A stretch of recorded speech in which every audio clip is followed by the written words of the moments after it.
Basic course में कल हमने देखा था कि परम पिता अकर्ता है, वे किस तरह से सदैव निराकार ज्योतिर्मय स्वरूप है परम पिता, और उस मूल रूप में वे सदैव ही अकर्ता है। इसके अलावा हमने इस बात को भी समझा था, अकर्ता तो है परम पिता, लेकिन चौथे अध्याय के 13वें श्लोक में जो बात आई है कि वो 4 वर्णों की सृष्टि रचते हैं, और दूसरी बात जो आई थी कि परम पिता दिव्य जन्म लेते हैं, अर्थात गीता के 11वें अध्याय के 54वें श्लोक अनुसार परम पिता प्रवेश करके दिव्य जन्म लेकर जो दिव्य कर्तव्य करते हैं, तो फिर ऐसे कार्य करने के बावजूद भी सृष्टि के उद्धार के लिए जब वो आते हैं सृष्टि पर, तो कार्य करने के बावजूद भी वो अकर्ता है। वो किस तरह से? तो उनका ये अकर्ता गुण एक विशेष गुण से जुड़ा हुआ है, परम पिता अभोक्ता भी है। और अभोक्ता किस तरह से है? तो इसे हमने कल समझा था कि और मनुष्य आत्माएं जो है वो तो इंद्रियों के द्वारा भोग भोगती है, अर्थात ही उसमें आसक्त हो जाती है, और आसक्त हो जाती है, रस लेते हैं इंद्रियों का, और उसी के कारण ही और अन्य आत्माएं कर्म बंधन में पड़ती है। लेकिन परम पिता सृष्टि के उद्धार के लिए सृष्टि पर आकर दिव्य जन्म लेते हैं। जो शब्द गीता का कल हमने देखा था 9वें अध्याय का 11वां श्लोक का, मानुषिम तनुम आश्रितम, अर्थात ही ऐसे तन में आने के बावजूद भी 9वें अध्याय का 9वां श्लोक, इसमें जो बात आई है, न च माम तानि कर्माणि निबध्नन्ति धनंजय उदासीनवत आसीनम असक्तम तेषु कर्मसु। इस श्लोक में इस बात का उल्लेख है कि वे कर्म मुझको उदासीन समान रहने वाले को नहीं बांधते।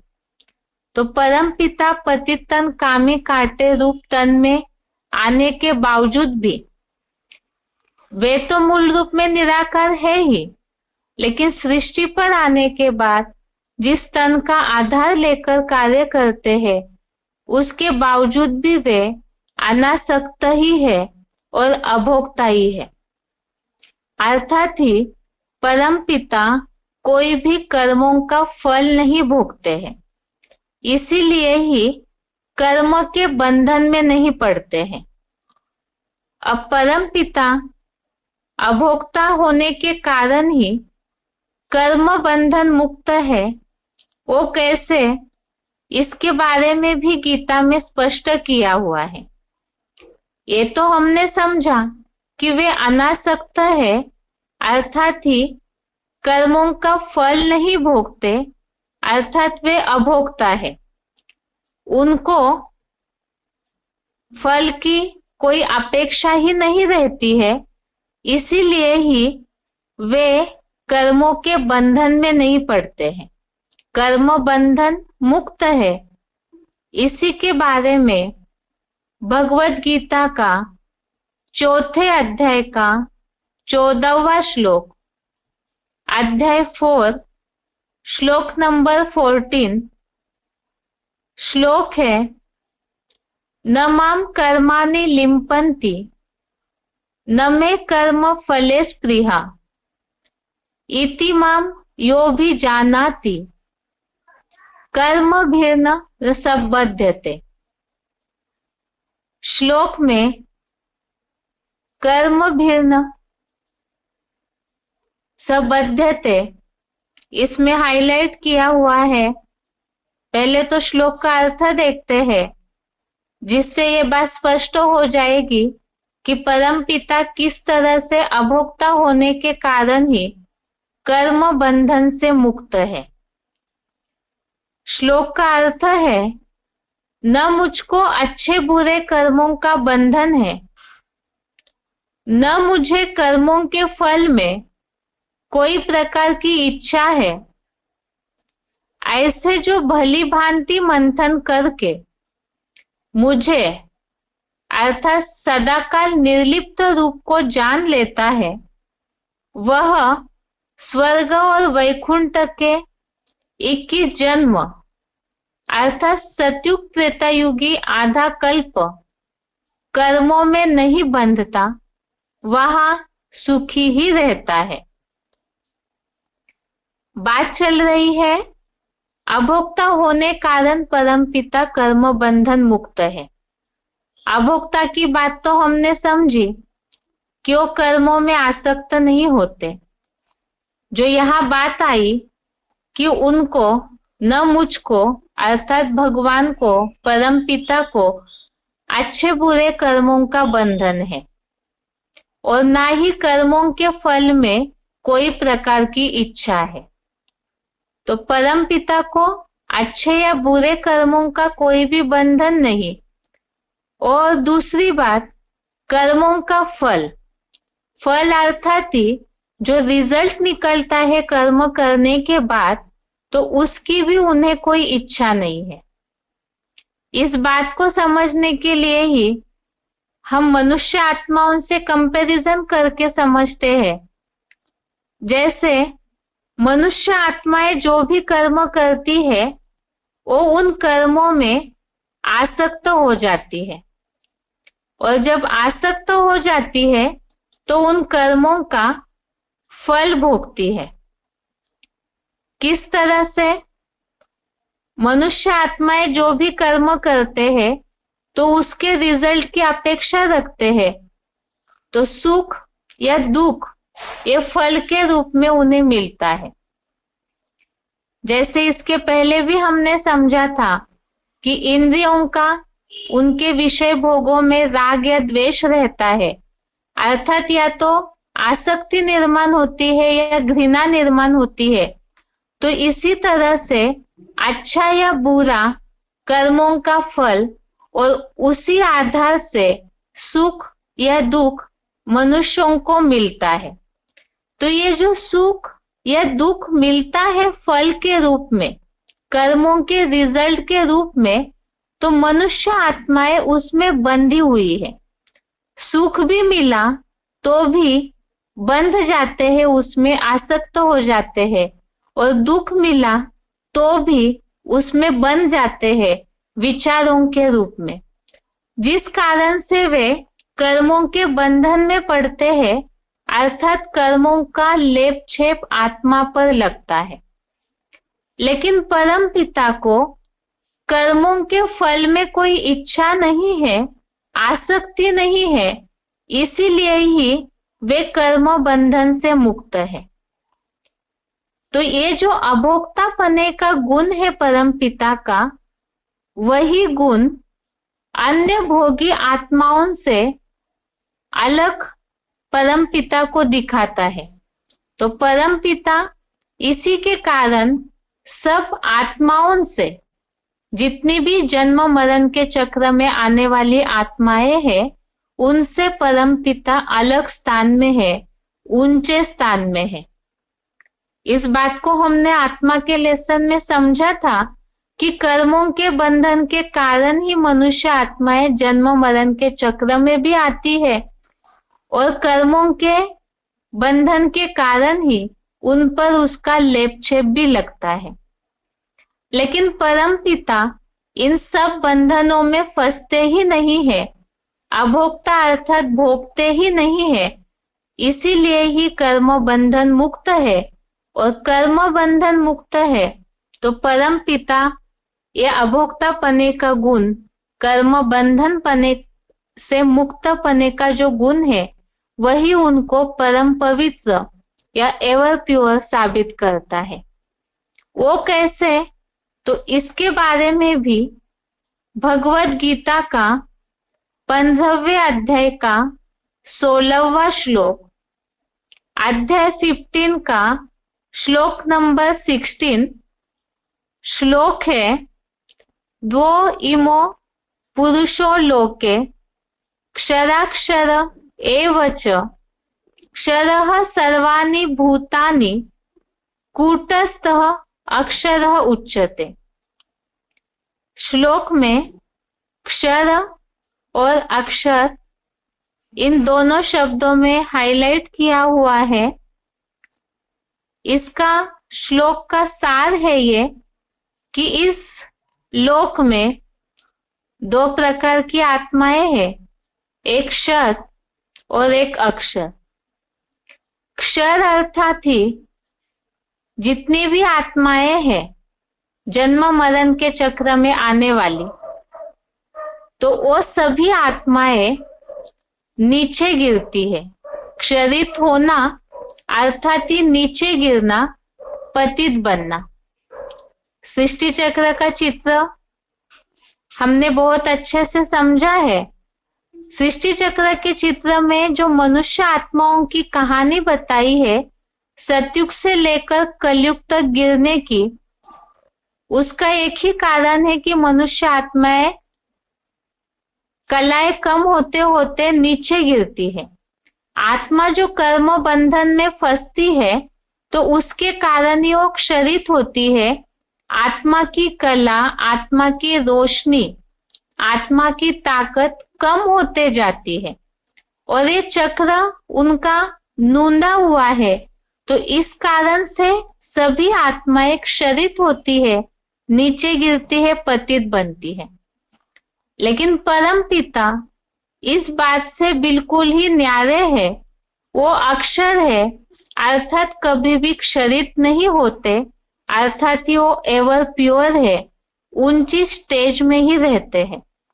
जो श्लोक में बात आई है, कूटस्थ अक्षर उच्यते, अर्थात ही कूटस्थ तो ऊंची स्टेज में ही हमेशा रहते हैं, अक्षर है अर्थात ही कभी भी क्षरित नहीं होते हैं। एक तो पहली बात हमने देखी कि परम पिता अभोक्ता है। अभोक्ता होना अर्थात वो अनासक्त है, अनासक्त है अर्थात वो कर्म बंधन से मुक्त है, और कर्म बंधन से मुक्त है अर्थात वो जन्म मरण के चक्र में ही नहीं आते, तो नीचे गिरने की बात ही नहीं।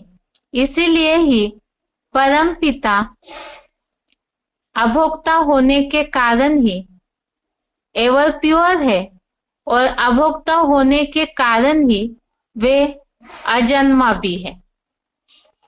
अब इस बात को भी समझते हैं कि अजन्मा होना और उनका अभोक्ता होने का क्या कनेक्शन है। परम पिता अनासक्त अर्थात अभोक्ता होने के कारण ही 3 गुणों से परे है, अर्थात उनको निर्गुण कहा गया है।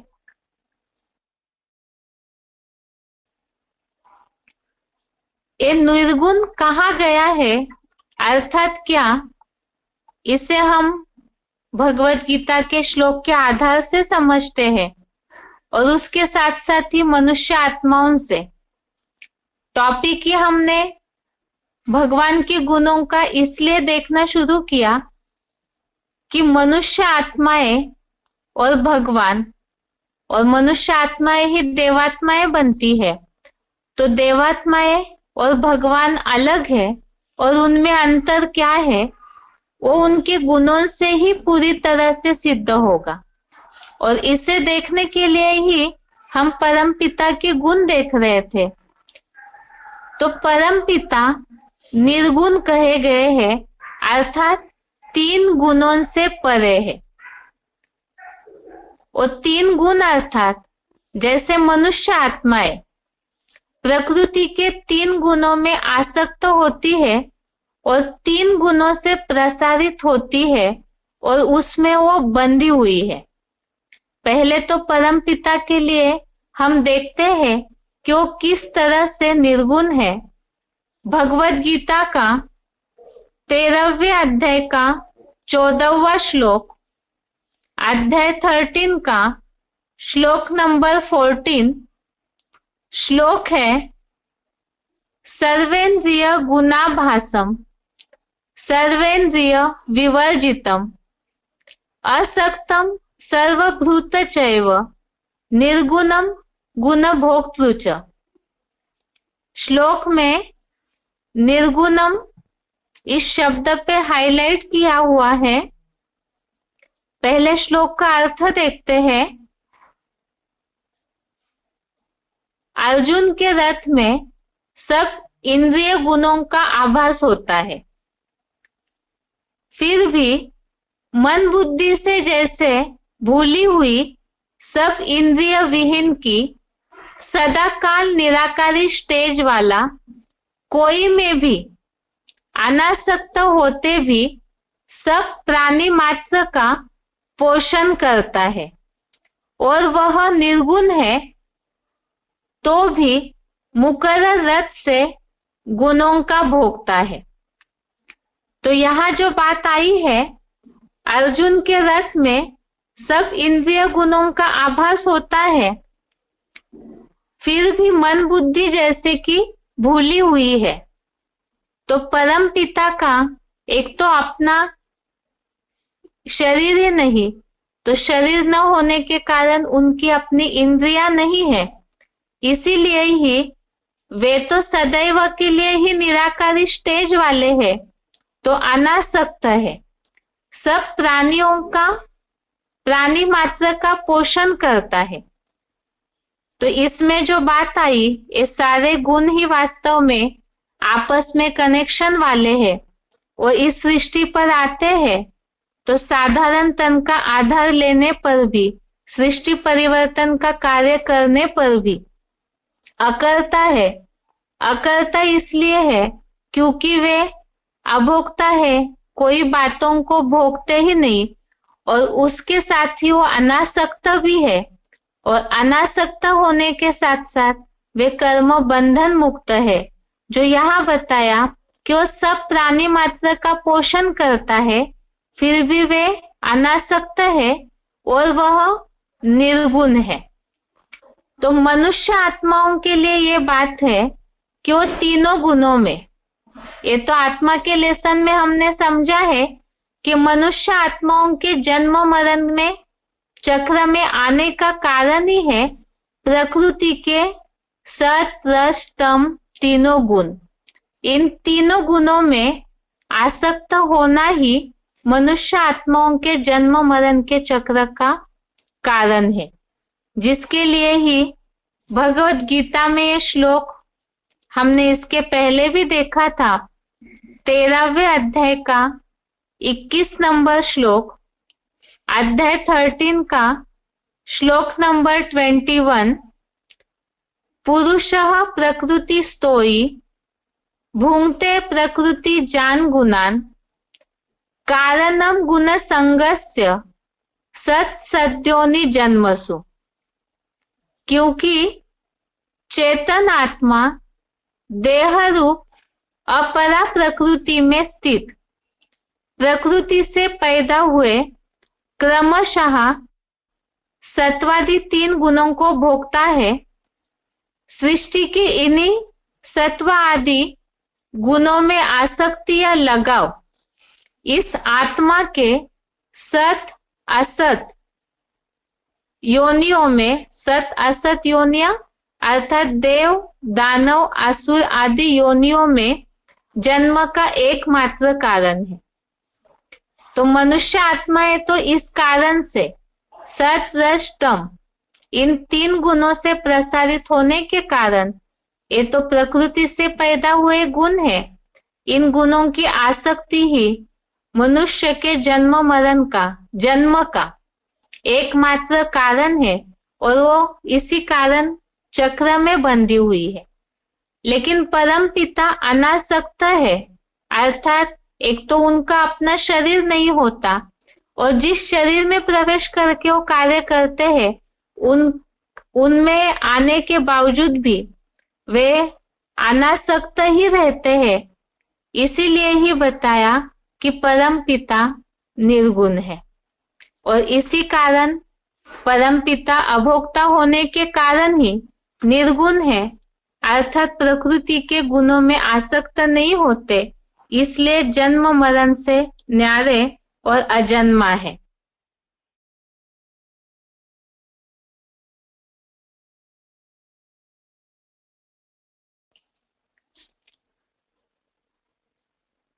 इस तरह से परम पिता के गुण हमने देखे। अभी तक के पूरे बेसिक कोर्स में हमने परम पिता का पूरा परिचय समझा। जैसे परम पिता का नाम सदाशिव, रूप ज्योतिर्मय स्वरूप, जिसकी हर धर्म में किस तरह मान्यता है उसे भी देखा। उनका परमानेंट घर परम धाम, उसके हर धर्म में अलग अलग मान्यता है नाम से, और उस परम धाम को भी सभी धर्म वाले मानते हैं, इसे भी हमने समझा। इस सृष्टि पर परम पिता आते हैं, उसे भी हमने समझा।